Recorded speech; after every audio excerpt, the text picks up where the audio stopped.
Basic host etiquette. Why is it important? Well, as you grow, you are going to engage with a lot of people in your friends groups, colleagues, clients, etc. You need to have the knack of hosting people in such a way that they remember you. Plus, you build your personal brand by being a top host. For example, all Indian software services companies like Infosys, TCS, etc. have VIP boxes reserved to treat their clients to matches. They host them, treat them well, and keep deepening the relationship. Being a good host is not just a choice, it is a requirement and a skill. In India, we believe in the concept of Atithi Devo Bhava. Anyway, so better be one, grow yourselves, take your company and your colleagues along with you. What we call host etiquette now has been a part of our culture or sanskar since ages.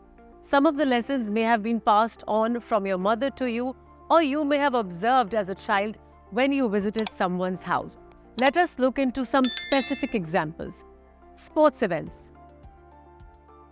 Invitations.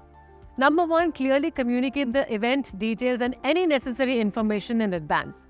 2, tickets and logistics. Ensure that tickets, transportation and any other logistics are well organized and hassle-free. Number 3, engagement. Show enthusiasm for the sport and encourage conversations around the event.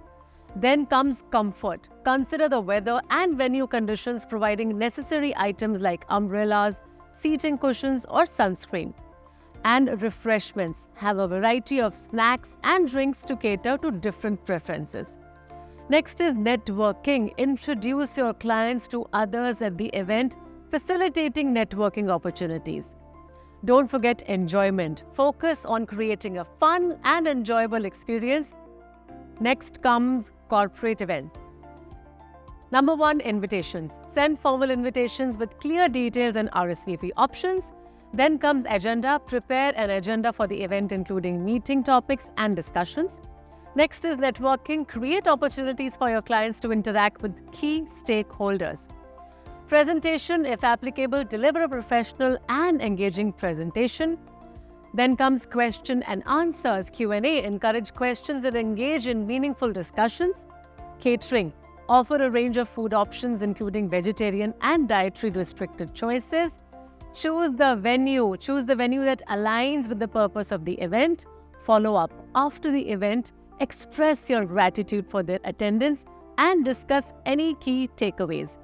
Remember, being a good host involves creating a memorable and enjoyable experience for your clients and also for your friends. By combining attentive service with cultural sensitivity, you'll strengthen your professional relationships and leave a positive impression. Then comes hosting at home. I still remember my mom never asking a guest what time they would leave, but slyly putting the question as, "What would you like for dinner?" And then the guest would say whether they plan to stay for dinner or not, and thus the preparations would be made. Number 1, first of all, make sure to send timely invitations to the guests so that they can schedule their plans accordingly. Number 2, be mindful of their likes and preferences. Ask through a message or call if they have any allergies or food restrictions. For example, you need to know the dietary preference of your guest, that is, if they are vegetarians or non-vegetarians or vegans. Apart from this, be conscious of the cultural and background differences of guests so you can adapt accordingly and put them at ease.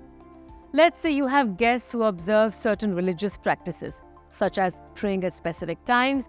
Offer them quiet and private space where they can fulfill their religious obligations comfortably. Also recognize that different people may have a varying attitude towards punctuality. For instance, some guests may arrive slightly earlier or later than the agreed upon time. Show understanding and flexibility if your guests arrive a little earlier or later than expected. Keep a buffer time.